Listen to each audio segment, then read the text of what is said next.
श्री गणेशाय नमः।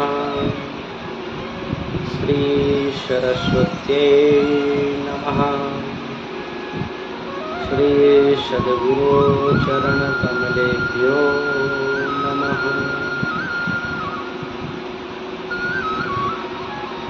गजाननं भूतगणाधिसेवितं कपेत्थजम्बोफलचारुभक्षणम् उमासुतं शोकविनाशकारकं नमामि विघ्नेश्वरपादपङ्कजम्।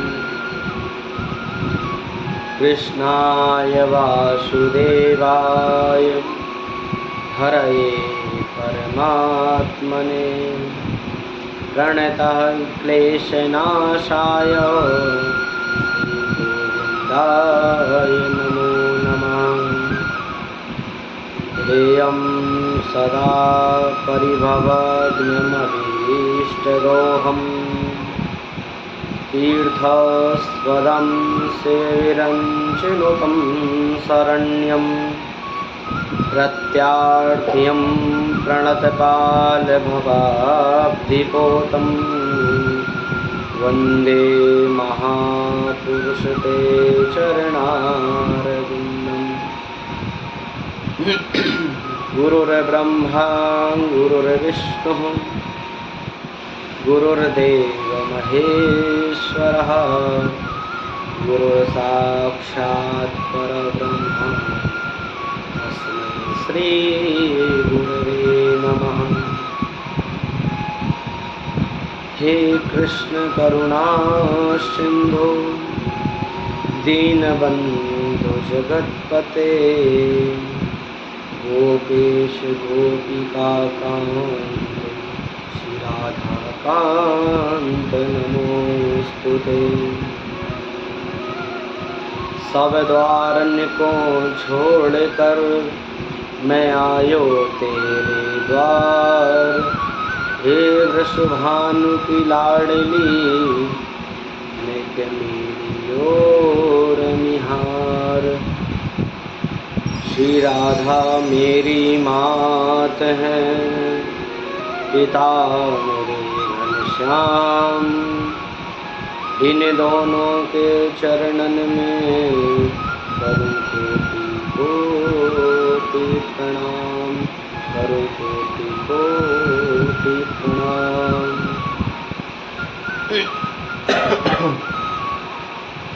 अनंत कोटि ब्रह्मांड नायक अचिंत कल्याण पुण्यगण निधान सर्वेश्वर सर्वाधिपति अकारण करुणा वाले भगवान श्री कृष्णचंद्र के अंगमय स्वरूप श्रीमद् भागवत को हम बारंबार प्रणाम करते हैं एवं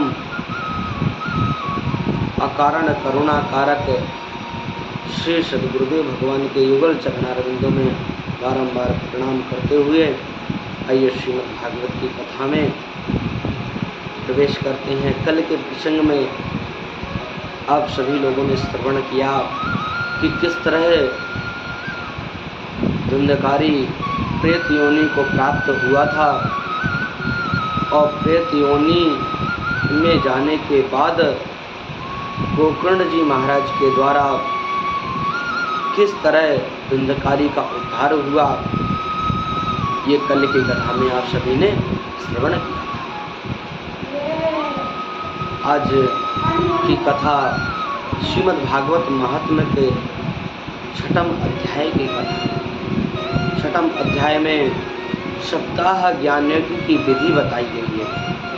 श्रीमद् भागवत कब करानी चाहिए, किससे करानी चाहिए, इसका वक्ता कैसा होना चाहिए और इसके श्रोता जो होने चाहिए उन श्रोताओं के लक्षण क्या होने चाहिए और श्रीमद् भागवत की कथा करवाने में कितना खर्च आता है, ये श्रीमद् भागवत की कथा में बताया गया है। महात्मा में तो सर्वप्रथम जब गोकर्ण जी महाराज की कथा के द्वारा संपूर्ण नगर के निवासी सभी नारायण के धाम में पहुंच गए, तो यहाँ श्री नारद जी महाराज ये सुनकर गदगद हो गए। बोले, महाराज एक अंतिम प्रश्न और मुझे पूछना है। श्री नारद जी महाराज वही अंतिम प्रश्न पूछते हैं कि श्रीमद् भागवत की कथा सभी कराने के लिए सोचते हैं, लेकिन श्रीमद् भागवत की कथा कराना किससे चाहिए और इसकी कथा में क्या खर्चा आता है, आप हमें ये बताइए। तो बताते हैं, विवाहे यादृशं वित्तं तादृशं परिकल्पयेत्। अर्थात जैसे हम बेटी का विवाह करते हैं पूर्ण आनंद के साथ, हर्ष और उल्लास के साथ, जिस तरह हम अपनी पुत्री का विवाह करते हैं, यथा योग्य हम पे जो बन जाता है वो हम अपनी पुत्री के लिए करना चाहिए। अर्थात इसमें कोई विशेषता नहीं है कि आपको इतना ही खर्च करना है। सामर्थ्य के अनुसार, जिस तरह कोई बहुत धनवान होता है तो वो अपनी बेटी का विवाह बहुत ज़्यादा धूमधाम से करता है, सभी लोगों को भोजन कराता है, सभी को बुलाता है। कोई उतना नहीं होता धनवान, कम धनवान होता है तो थोड़ा कम खर्च में ही अपनी बेटी का विवाह करता है। कोई उससे भी कम होता है तो बहुत छोटे से रूप में अपनी पुत्री का विवाह करता है। इसी तरह श्रीमद् भागवत की कथा करना चाहिए। यदि आपके पास अधिक धन है तो खूब भागवत का प्रचार प्रसार कीजिए, क्योंकि श्रीमद् भागवत की कथा प्रचार प्रसार के लिए ही रची गई है। सबसे अधिक इसका प्रचार प्रसार जितना अधिक होगा उतने ही श्रोतागण वहां पर एकत्रित होंगे। तो श्रीमद् भागवत की कथा जो है ये अपनी सामर्थ्य के अनुसार जो बन जाए उस हिसाब से करवानी चाहिए। अच्छा, अब श्रीमद् भागवत की कथा करवाने के लिए किसी श्रेष्ठ वक्ता की आवश्यकता पड़ती है। तो श्रेष्ठ वक्ता कैसे पता लगाया जाए कि ये श्रेष्ठ वक्ता है? तो देखिए, श्री सूत जी महाराज बताते हैं वक्ता कैसा होना चाहिए।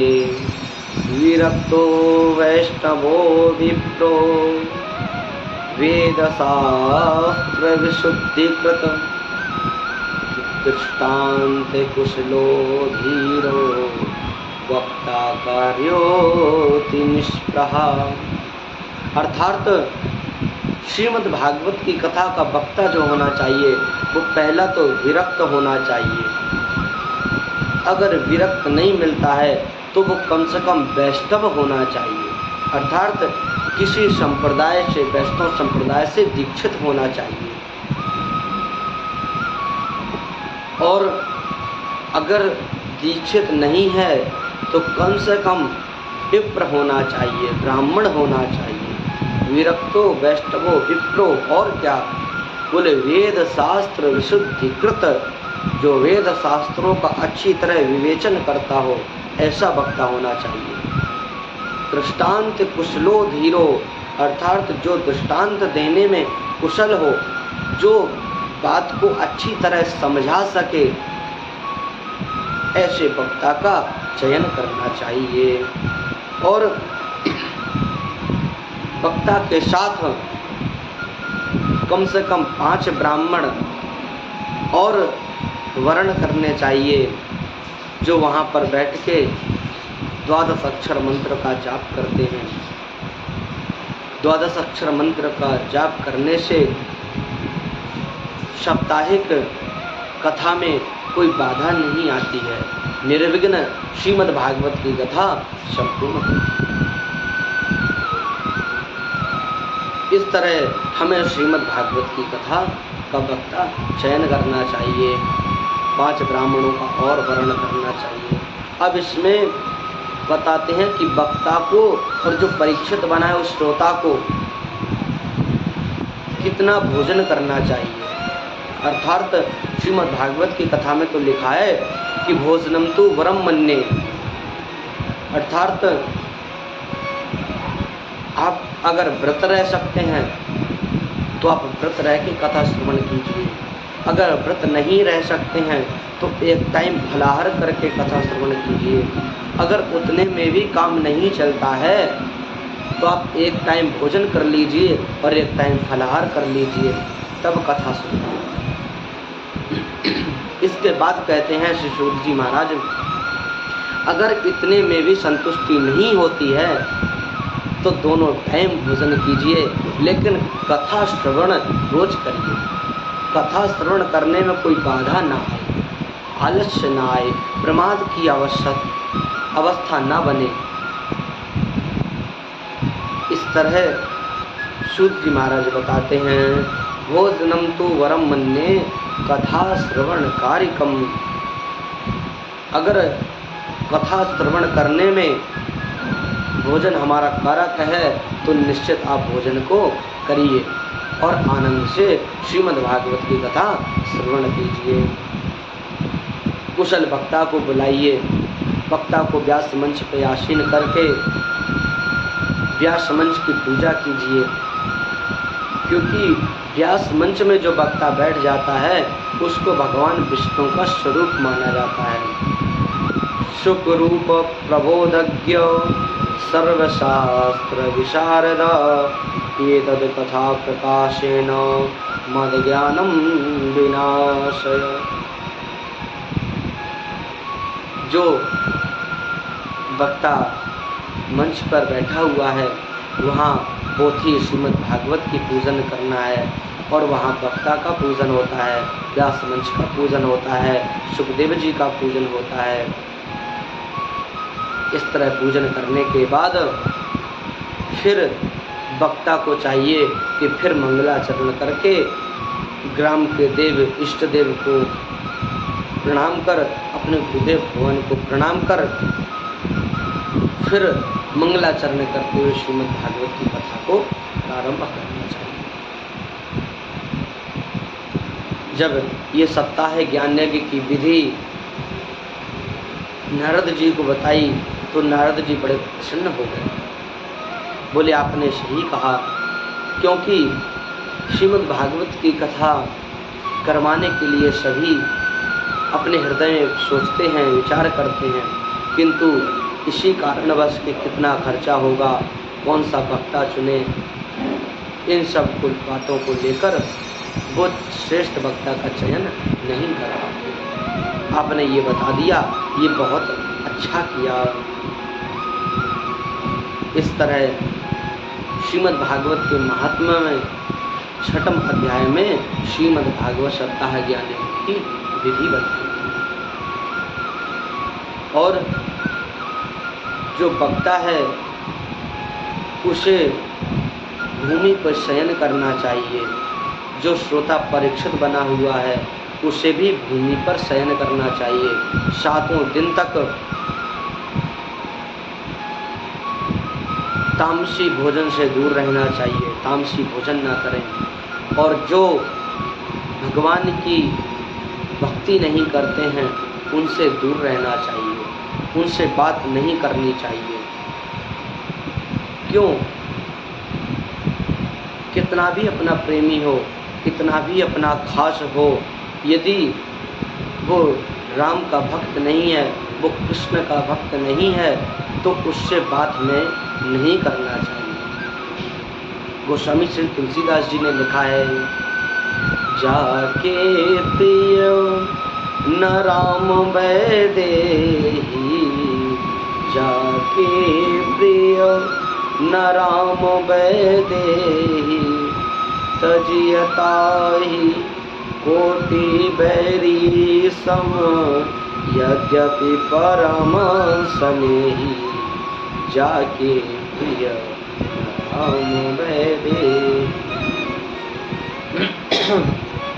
करोड़ों दुश्मनों के समान अपने उस प्रिय मित्र को भी त्याग देना चाहिए जो भगवान राम और माता जानकी की भक्ति नहीं। अच्छा, किसी ने त्यागा तो गोस्वामी जी लिखते हैं, तजो पिता प्रहलाद, विभीषण बंधु भरत महतारी। किस किस ने त्याग दिया? तजो पिता प्रहलाद, प्रहलाद ने अपने पिता हिरण्याकश्यप का त्याग कर दिया। क्यों? वो भगवान नारायण को नहीं मानते थे। विभीषण बंधु, विभीषण ने अपने भाई रावण का त्याग कर दिया, पूरे कुटुंब का त्याग कर दिया। क्यों? वो एक भी राम जी के चरणों में अनुरक्त नहीं थे। और ब्रज की गोपियाओं ने अपने अपने पतियों को त्याग दिया। क्यों? क्योंकि वो कृष्ण से मिलने में बाधा उत्पन्न करते थे, भगवान श्री कृष्ण से मिलने नहीं देते थे, तो उन गोपियों ने अपने पतियों का त्याग कर दिया।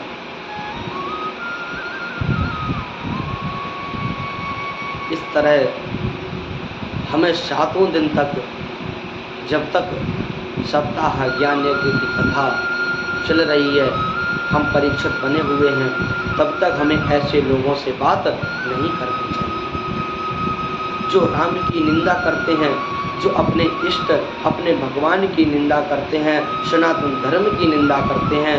ऐसे व्यक्तियों को धर्म उपदेश करना व्यर्थ है।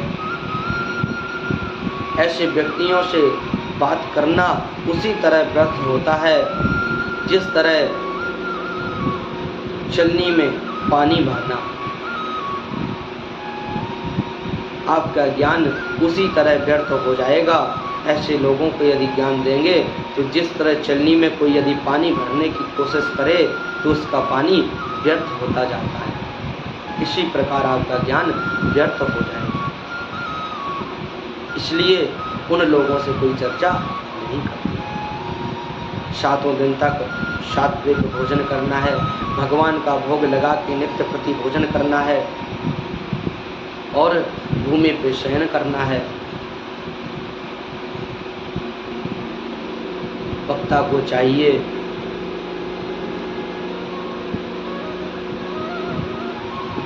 कि श्रीमद् भागवत की कथा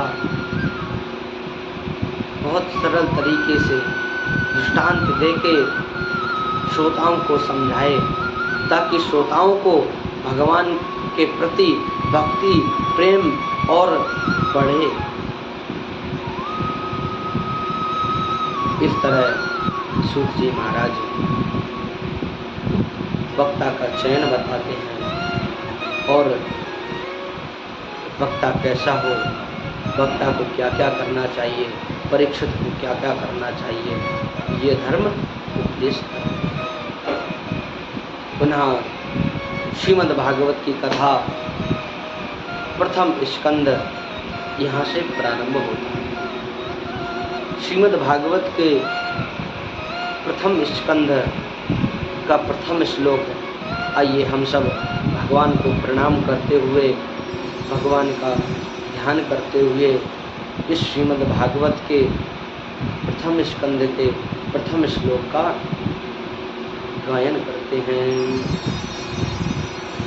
जन्माद्यस्य यतोऽन्वयादितिरतश्चार्थेष्वभिज्ञः स्वराट् तेने ब्रह्म हृदय आदिकवये मुह्यन्ति यत्सूरयः तेजो वारिमृदां यथा विनिमयो यत्र त्रिसर्गो मृषा धाम्ना स्वेन सदा निरस्तकुहकं सत्यं परं धीमहि सत्यं परं धीमहि।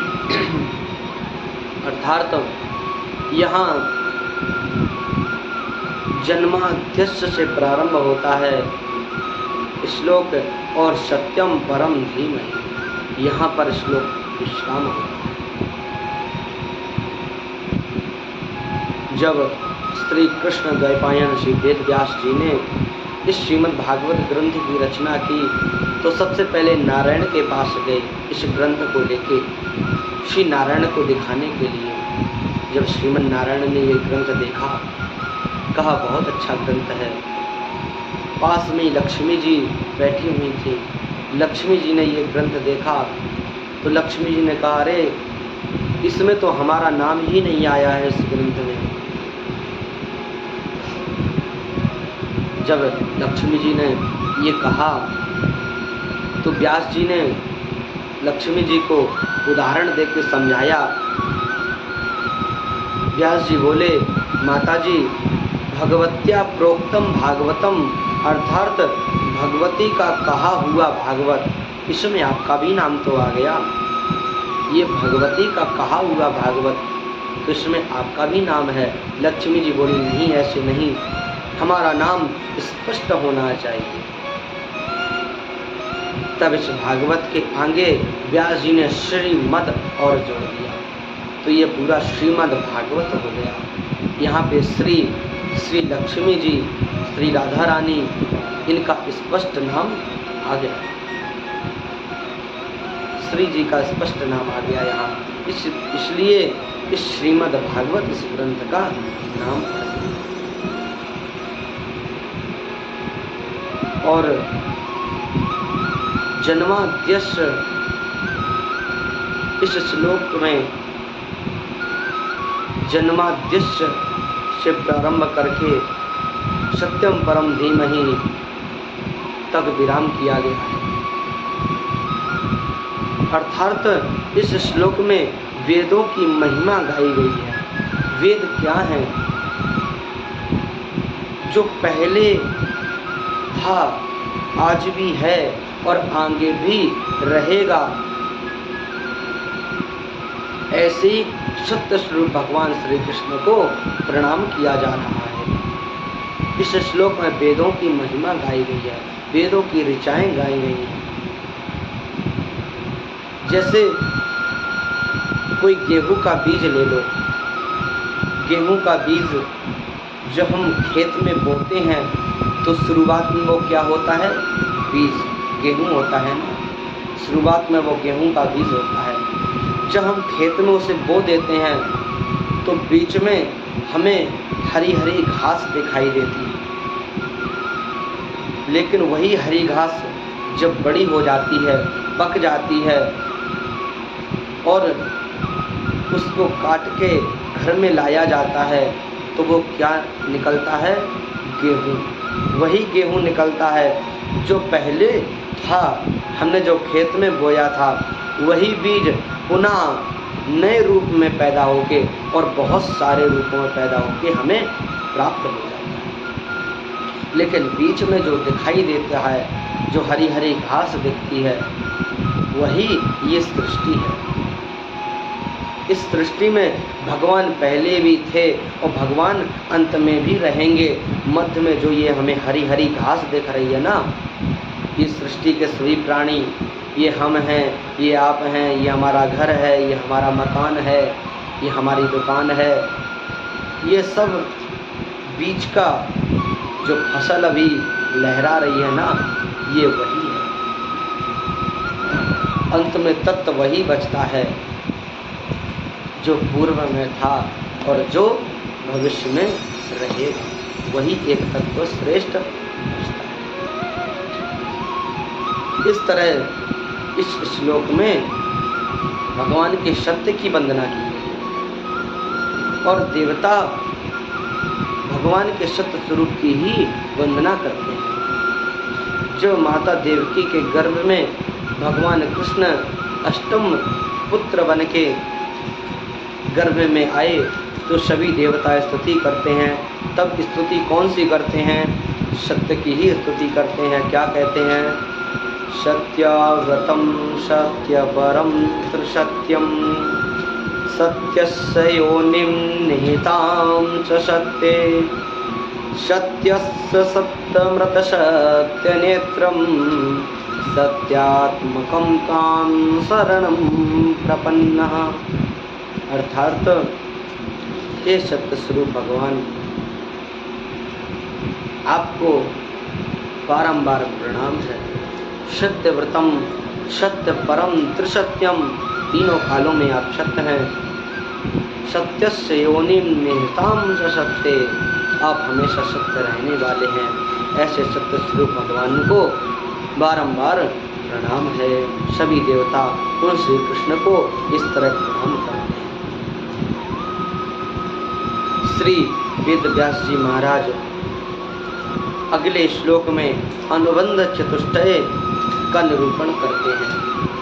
अगला श्लोक क्या है?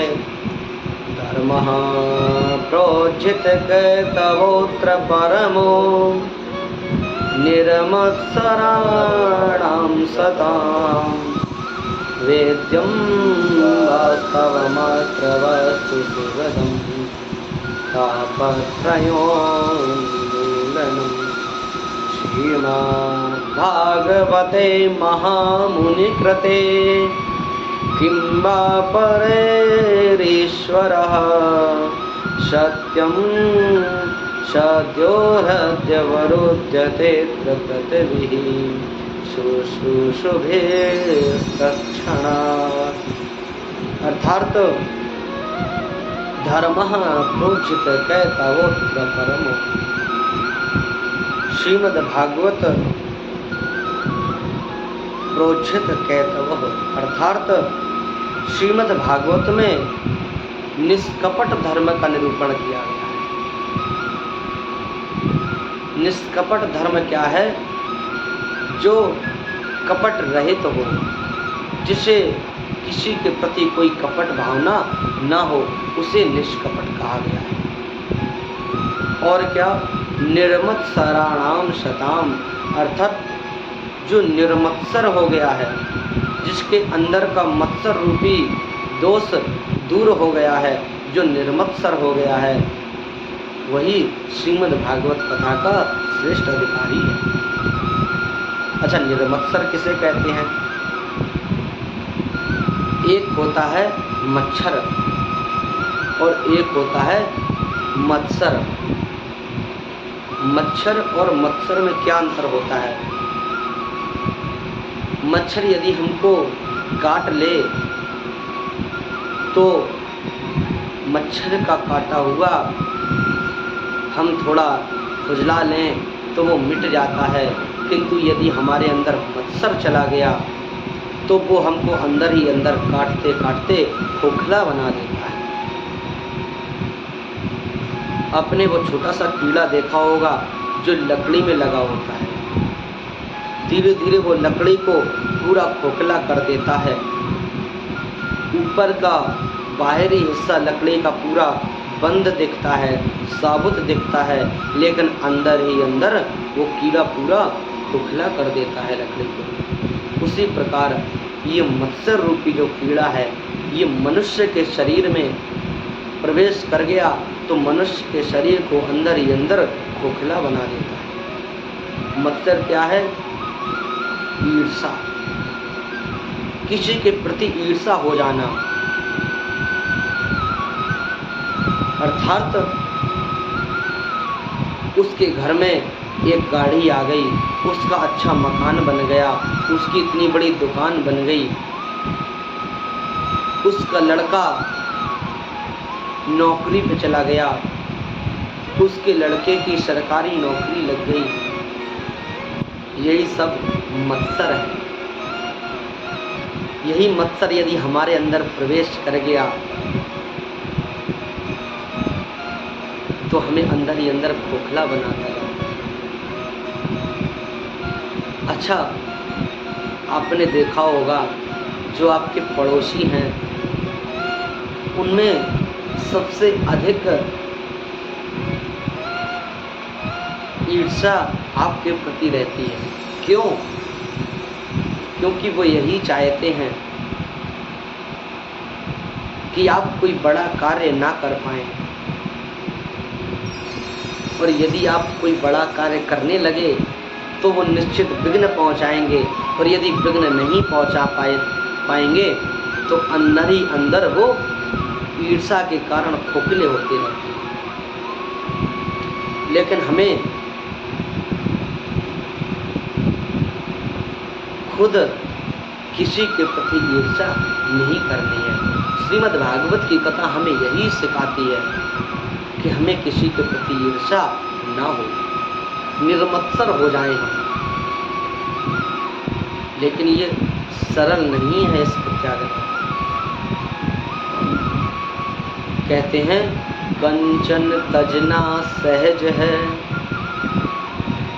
सहज त्रिया का नेह, मान बड़ाई ईर्षा, दुर्लभ तजना एह। अर्थात कंचन स्वर्ण को त्यागना साधारण है, कोई त्याग सकता है। सहज त्रिया का नेह है, कोई पत्नी के प्रेम को त्याग सकता है, ये भी संभव हो जाए। मान बड़ाई ईर्षा, किंतु ये मान बड़ाई ईर्षा दुर्लभ तजना ये तजना बहुत दुर्लभ है, इनका त्याग करना बड़ा दुर्लभ है। इनका केवल एक ही औषधि से इनका दोष दूर हो सकता है, और वो औषधि क्या है? हरिनाम कीर्तन की औषधि। अब हरिनाम का सहारा ले लीजिए, आपके अंदर से निर्मत्सर एकदम दूर भाग जाएगा। क्यों? क्योंकि फिर आपको मैं और मोर तोड़ते माया, ये सबसे आप बहुत दूर हो जाएंगे। ये मेरा है, ये तुम्हारा है, ये सब फिर आपके अंदर नहीं रहेगा। इस प्रकार इसमें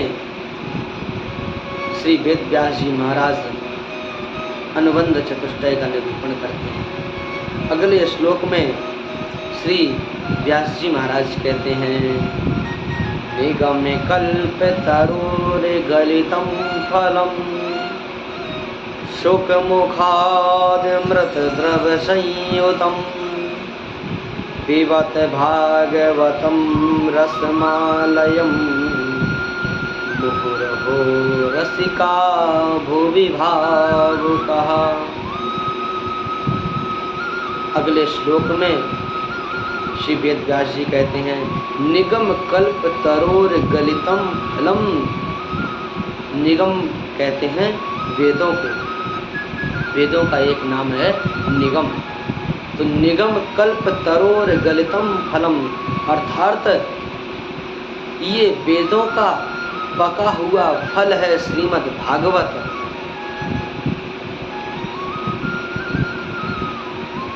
अच्छा, किसी ने पूछा कि व्यास जी आप बताते हैं कि ये वेदों का पका हुआ फल है, तो ये वेदों का पका हुआ फल जब नीचे गिरा तो क्या ये फूटा नहीं? और आपके इस फल को कैसे ग्रहण करना चाहिए? तो श्री व्यास जी महाराज बताते हैं देखो, ये जो श्रीमद् भागवत का फल है ना, ये शाखा प्रति शाखा नीचे धरातल पे उतरा है। इसका एक बहुत अच्छा उदाहरण स्वामी श्री करपात्री जी महाराज दिया करते थे। स्वामी श्री करपात्री जी महाराज बताते थे कि ये जो श्रीमद् भागवत का जो फल है ना, इसमें कोई छिलका या कोई गुठली, कोई त्यागने योग्य पदार्थ नहीं। ये पूरा ग्रहण करने और कैसा रस स्वरूप है ये। पिबत भागवतम रसमालयम, रस आलयम अर्थात इस रस को अपने कर्ण रंध्रों के द्वारा पियो। श्रीमद् भागवत के कथा के रस को श्रवण करके पियो। इसमें त्यागने योग्य कोई भी बात है ही नहीं। और बोले जब ये श्रीमद् भागवत का फल नीचे आया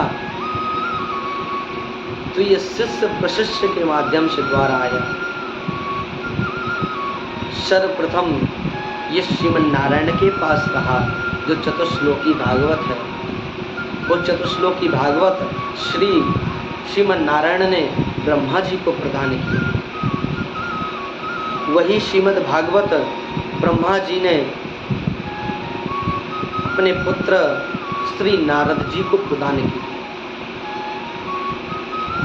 और वही नारद जी की शाखा से जब ये फल निकला तो वही फल श्री व्यास जी को प्रदान हुआ।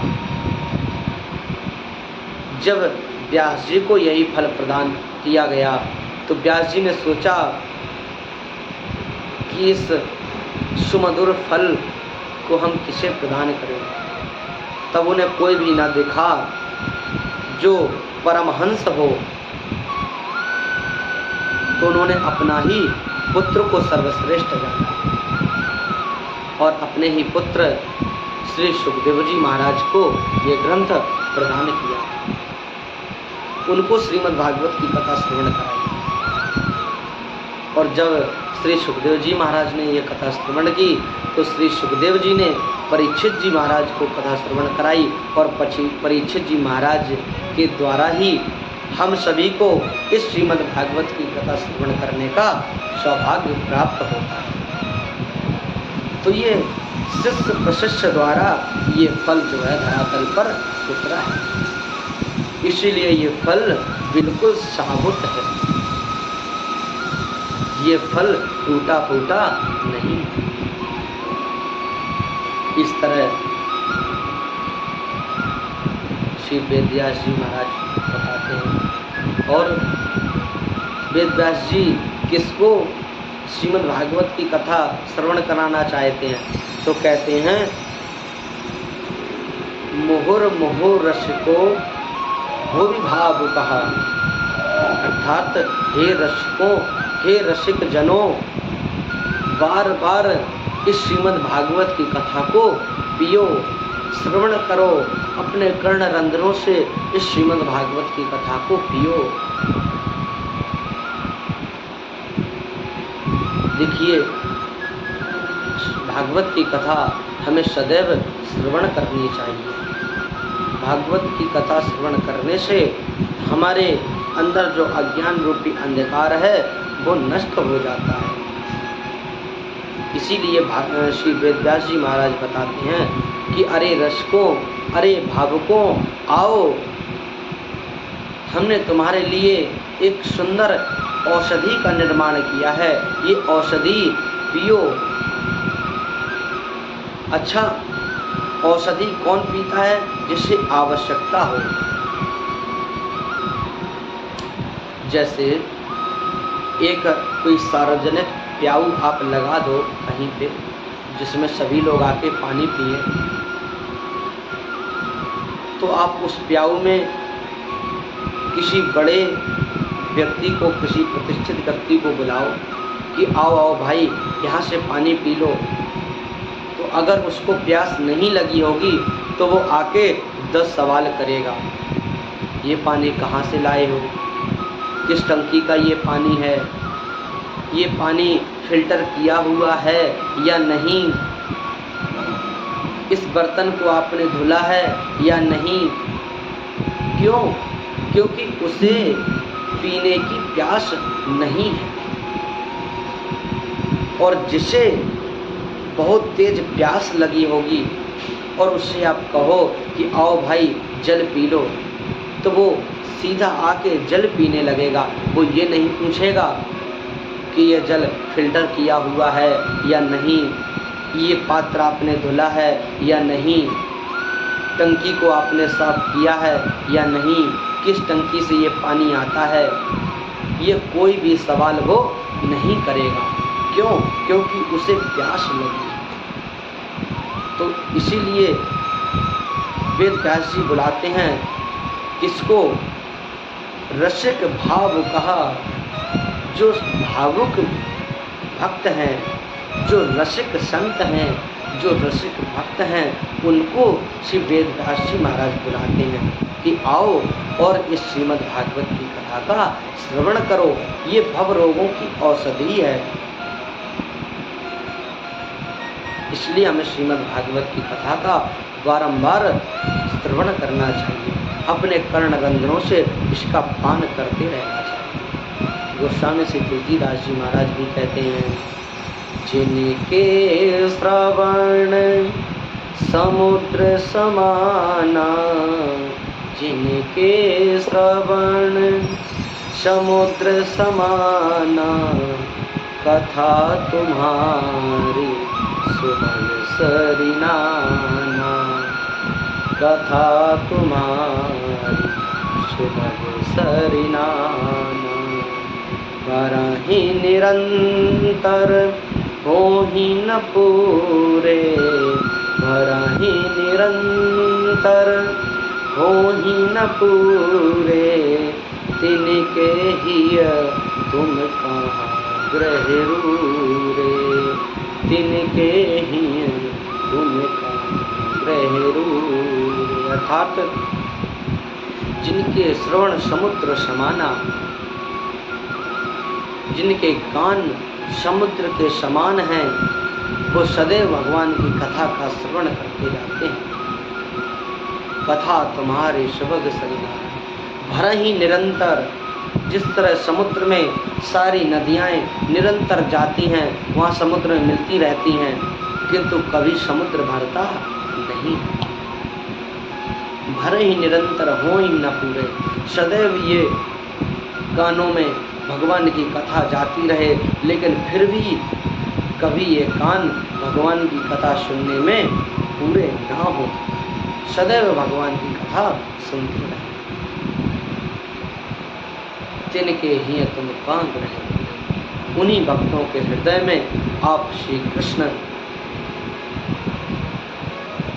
विराजमान हो जाते हैं।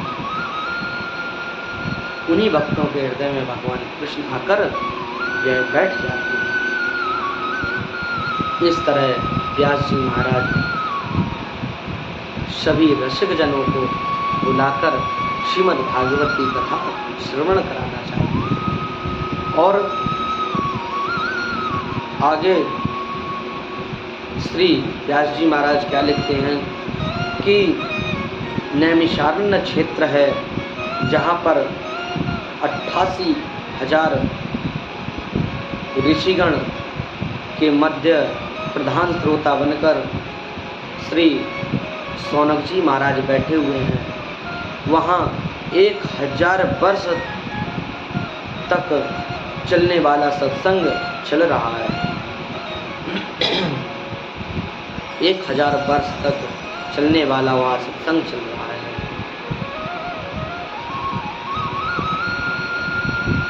वो ऐसा परम पावन क्षेत्र श्री नैमिषारण्य तीर्थ है। नैमिषे निमिष क्षेत्रे ऋषयः सौनिकादया, सत्रं स्वर्गाय लोकाय सहस्रशममासतः। अर्थात उस नैमिषारण्य क्षेत्र बड़ी ही पावन भूमि है, जहाँ श्रीमन नारायण का चक्र सुदर्शन आके जिस भूमि पे गिरा था, उसी भूमि का नाम हो गया नैमिषारण्य। उस नैमिषारण्य क्षेत्र में जाके हृदय को बड़ी शांति मिलती है। कहीं कहीं नैमिषारण्य को चक्र तीर्थ के नाम से भी जाना जाता है, क्योंकि वहाँ भगवान का चक्र आके गिरा था, इसलिए चक्र तीर्थ भी उसे कहते हैं। वहाँ महात्मा गण बैठे हुए हैं। महात्मा गण सब विराजमान हैं। प्रधान श्रोता श्री शौनक जी महाराज हैं और शौनक जी महाराज एक प्रश्न पूछते हैं। क्या पूछते हैं?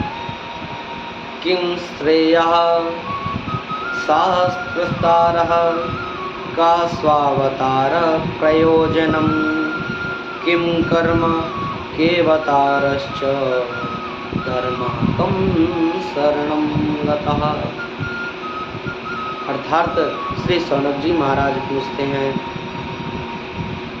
कि हे प्रभु, हमें इन प्रश्नों का उत्तर दीजिए। 6 प्रश्न श्री शौनक जी महाराज ने पूछ लिए। किम श्रेयः, पहला प्रश्न है किम श्रेयः, अर्थात पहला प्रश्न है प्राणी मात्र का कल्याण कैसे हो। दूसरा प्रश्न है शास्त्र सारः, शास्त्र बहुत हैं, पुराण अनेक हैं, लेकिन उन पुराणों का सार क्या है, आप हमें उन पुराणों का सार तत्व प्रदान कीजिए। तीसरा प्रश्न क्या पूछते हैं? स्वावतार प्रयोजनम, अर्थात भगवान जब संकल्प मात्र से सृष्टि का निर्माण करते हैं और सृष्टि का संहार करते हैं, तो फिर भगवान को अवतार लेने की क्या आवश्यकता पड़ गई। चौथा प्रश्न पूछते हैं किम कर्म, और जब भगवान पृथ्वी पर अवतार ग्रहण करते हैं तो भगवान कौन कौन से कर्म करते हैं, कौन कौन सी लीलाएं करते हैं, उन लीलाओं का हमें वर्णन श्रवण कराइए। पांचवा प्रश्न पूछते हैं केवतारश्च, और भगवान धरती पर किस कारण आते हैं, उनका अवतार धरती पर किस लिए होता है। छठवां पूछते हैं धर्मः कं शरणं गतः, अर्थात जब भगवान अपनी लीला संपन्न करके पुनः अपने धाम को चले जाते हैं, तब धर्मः कं शरणं गतः, धर्म किसकी शरण में जाता है। ये श्री सूत जी महाराज से इस प्रकार ऋषियों ने 6 प्रश्न पूछ लिए। जब श्री सूत जी महाराज ने ऋषियों के ये प्रश्न सुने तो कथा श्रवण करने के आप अधिकारी हैं, इसलिए हम आप सभी को श्रीमद् भागवत की कथा श्रवण अवश्य कराएंगे, किंतु उससे पहले अपने गुरुदेव का ध्यान कर लें, इसके बाद में आपको हम कथा श्रवण कराएंगे। तो श्री सूत जी महाराज गुरुदेव का ध्यान करते हैं। गुरुदेव कौन है? श्री सुखदेव जी महाराज। तो आइए हम भी श्री सुखदेव जी महाराज का ध्यान करते हैं।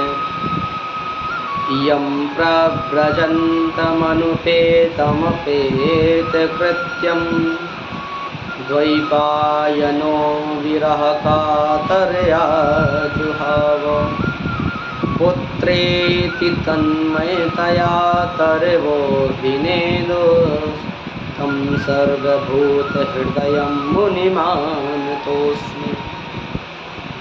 यस्वानुभावमखिलश्रुतिसारमेक मध्यात्मदीपमतितीर्षतां तमोऽन्धम् संसारिणां करुणायाः पुराणगुह्यं तं व्याससूनुमुपयामि गुरुं मुनीनाम्। इन 2 श्लोकों में श्री सूत जी महाराज ने सुखदेव जी महाराज की वंदना की और उनको प्रणाम किया। जब श्री सूत जी महाराज ने सुखदेव जी को इस तरह प्रणाम किया तो ऋषियों के मन में एक प्रश्न और जागृत हो गया। हाथ जोड़ के श्री सूत जी महाराज ने कहा, सूत जी महाराज से कहा, महाराज हमें श्री सुखदेव जी की जन्म की कथा श्रवण करा दीजिए। हमने श्री सुखदेव जी के जन्म की कथा पहले श्रवण करनी है। सूत जी महाराज ने कहा, ठीक है ऋषियों, हम आपको श्री सुखदेव जी महाराज के जन्म की कथा श्रवण कराते हैं। तो आप सभी को श्री सुखदेव जी महाराज की कथा श्रवण करने का अवसर कल मिलेगा, क्योंकि आज का समय पूर्ण होने को है। कल की कथा में आप सभी सुखदेव जी के जन्म की कथा श्रवण करेंगे, कैसे सुखदेव जी का जन्म हुआ और फिर जन्म होने के बाद श्री सुखदेव जी महाराज ने श्रीमद् भागवत की कथा किस प्रकार परीक्षित को श्रवण कराई और इस श्रीमद् भागवत की कथा श्रवण करने से कौन कौन से लाभ प्राप्त होते हैं। कल की कथा में आप सभी लोग ये श्रवण करेंगे। आज की वाणी को यहीं पर विराम करते हैं। राधे।